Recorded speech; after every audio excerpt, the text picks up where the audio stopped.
Have you ever sent money online and just wondered for a second what happens before it arrives? Well, today we're going to pull back the curtain on NEFT, the invisible digital highway that moves billions of rupees across India every single day. You know the drill, right? You tap a few buttons on your phone to pay your rent, and just moments later, your landlord, who could be anywhere in the country, gets the money. It feels so seamless, it's almost like magic, isn't it? So what's the incredible technology that's actually making that happen? Okay, so spoiler alert. It's not actually magic, but honestly, it's a system so masterfully engineered, it might as well be. It's that digital highway for our money, designed for incredible speed and security. And to really appreciate how amazing it is, we first got to take a quick look back at what things were like before. So before systems like NEFT came along, sending money was a completely different ballgame. We're talking slow, clunky, and filled with problems that, frankly, seem almost ancient today. I mean, just think about it for a second. You either had to physically carry cash around, which was super risky, or write a check. And then you'd wait, and wait, sometimes for days for it to finally clear. It was slow, it involved a ton of paperwork, and you were completely at the mercy of banking hours and your physical location. There had to be a better way, right? And of course, there was. That better way arrived with a brand new vision for Indian banking.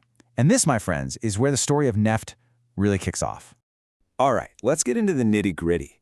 NEFT stands for National Electronic Funds Transfer. Basically, it's this huge, nationwide payment system that lets you move money between any two bank accounts that are part of the system. And who runs the whole show? The Reserve Bank of India, the RBI. The best way to think of the RBI here is like the air traffic controller for all these digital payments, just making sure everything runs smoothly and lands securely.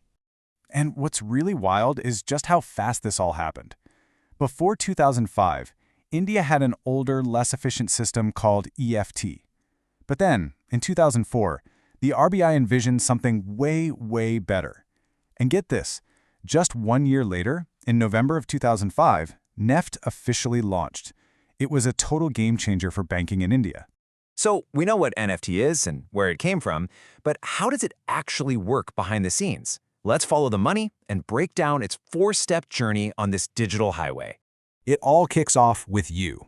When you start a transfer, your bank doesn't just zap the money directly. Instead, it packages your request and sends it into this central hub, the NEFT clearinghouse. The RBI then acts like a giant, super efficient sorting office, processing all these requests in batches and routing them to the correct destination bank. Finally, the receiver's bank gets the instruction and boom, the amount is credited. It's an amazingly systematic and secure process that's happening millions of times a day. Now that we know the mechanics, let's get practical. What does all this mean for you as a user? What are the key features, the biggest strengths, and even the limitations of using NFT? One of the absolute biggest game changers is its 24/7 availability. Seriously, gone are the days of that mad dash to the bank before it closes.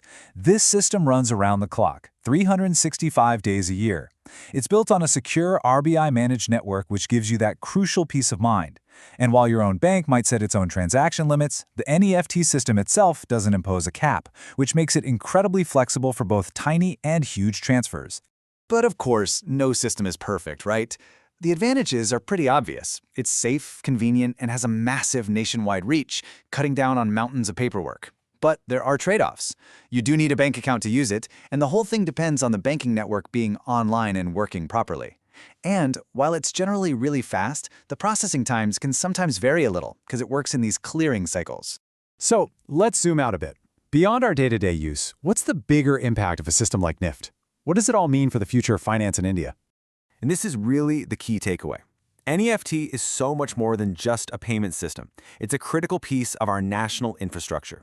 It's a foundational pillar that's supporting India's entire digital economy and that really ambitious vision of a less cash society.